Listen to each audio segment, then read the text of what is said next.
Hi, I'm Tom Elliott and welcome to another financial markets update for Hodges Real Estate.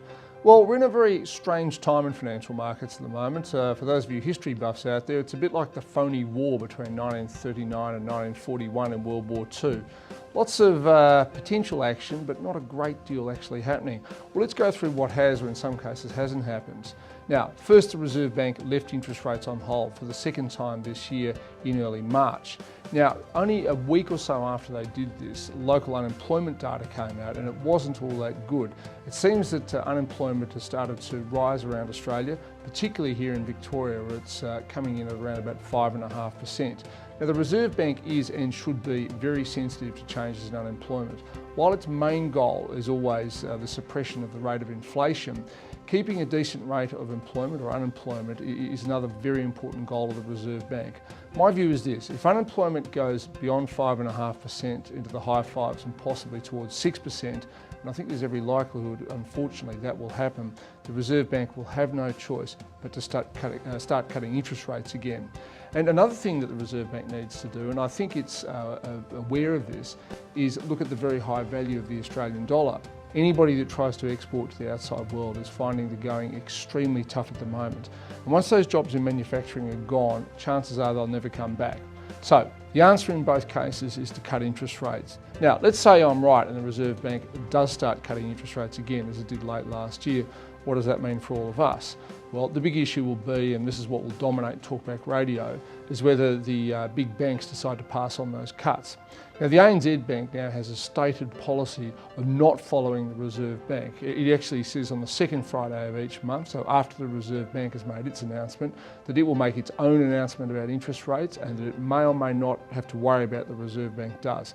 So in a sense, the ANZ Bank now makes the monetary policy for Australia because the other big banks sit back and watch what the ANZ does. So if the Reserve Bank cuts, I reckon do this: whatever the Reserve Bank cuts by, chop it in half. That's probably what the banks will give you. So if the Reserve Bank cuts 0.5%, which I think is entirely possible in the next few months, you'll probably see 0.25% or 25 basis points handed on to borrowers. And of course, if you're someone who has term deposits, you'll probably see the full 50 basis points chopped off your term deposit rate.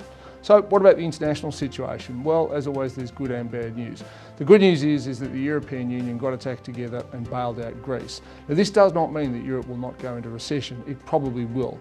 But the recession is unlikely to be as bad as it would have been had essentially the euro fallen apart. Trust me, Greece only has about 10 or 11 million people, and it's taken every bit of financial resource that the European Union had to bail it out.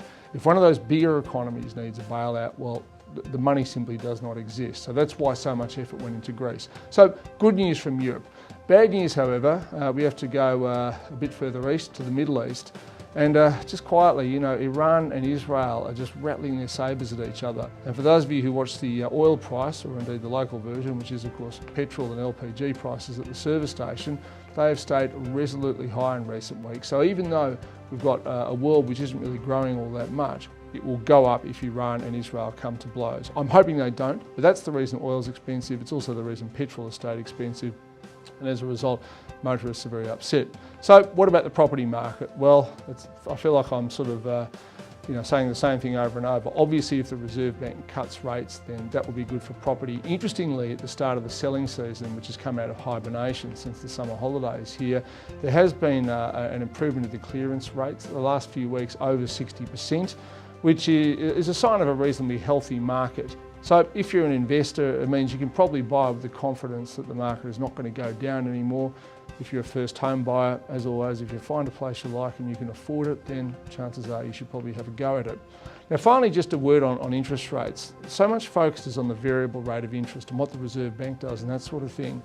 Right now there is a gift out there in the interest rate markets, and I think it's one that people should look at very seriously, and if it makes sense to you, grab it with both hands. Because about 6 to 9 months ago, bank funding costs were a fair bit lower than what they are today, there is still some fixed rate 2 to 3 year money available from the big banks in the very low sixes. Now, for a while the ANZ Bank was offering 2-year fixed home loans at 5.99%. That's now gone to around 6.2, 6.3.